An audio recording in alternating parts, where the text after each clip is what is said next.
और एक और बड़ी खबर, 39वें दिन भी रूसी सेना का अटैक लगातार जारी है। रूसी सेना ने यूक्रेन के ऑयल डिपो पर जोरदार हमला किया है।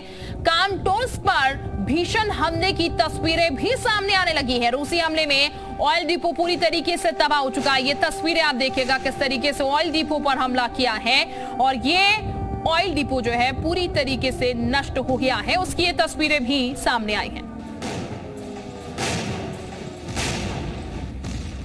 वहीं चारनीव में यूक्रेनी सेना का बड़ा हमला हुआ है। यूक्रेनी सेना ने रूसी टैंकों पर जबरदस्त हमला बोला। यूक्रेनी हमले में रूसी सेना के टैंक खाक हो गए हैं। यूक्रेनी सेना की तरफ से लगातार पलटवार जारी है। तो ये बड़ी एक और खबर इस बीच, यूक्रेनी सेना भी लगातार अटैक कर रही है। रूसी सेना के टैंक जो हैं वो खाक में तब्दील कर दिए हैं यूक्रेनी सेना ने।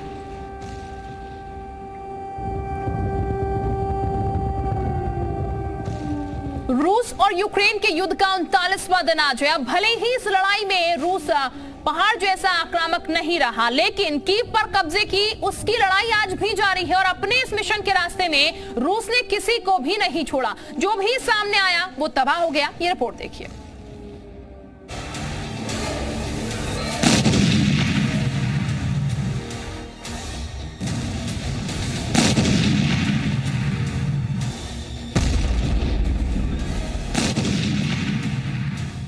You called it a war, which is not true. It's a special operation. रूस के लिए कीव की लड़ाई कोई युद्ध नहीं, सिर्फ एक सैन्य अभियान है। लेकिन अभियान ने यूक्रेन के शहरों को रहने लायक तो छोड़िए, देखने लायक भी नहीं छोड़ा है। कीव की सड़कों पर पड़ा ये मलबा इतना बताने के लिए काफी है कि रूस के हमलों ने यहां किस कदर तबाही मचाई है।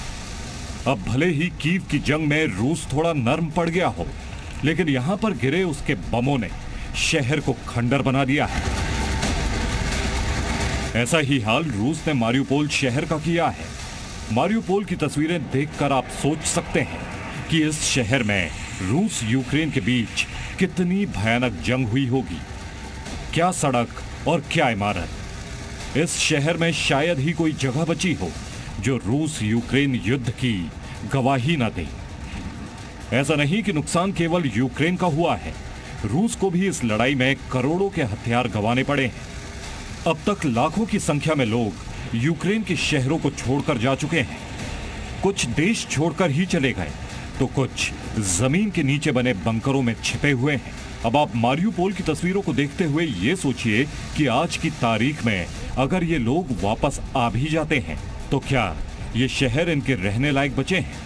हालांकि यूक्रेन का दावा है कि रूस की सेना अब कीव के बाहरी इलाकों से पीछे हट रही है, लेकिन उसका आरोप है कि पीछे हट रहा रूस अब भी उसकी सेना के लिए जाल बिछा रहा है। Але помітний, десь їх виганяють з боями, десь вони самі залишають позиції. Після них суцільна катастрофа. पिछले 38 दिनों में यूक्रेन ने तबाही की ऐसी भयानक तस्वीरें देखी हैं जिनके बारे में सोचने से भी डर लगता है। आने वाले दिनों में दोनों देशों के बीच सुलह भी हो जाए, लेकिन उन लोगों का क्या जिनका सब कुछ युद्ध की आग में जल गया।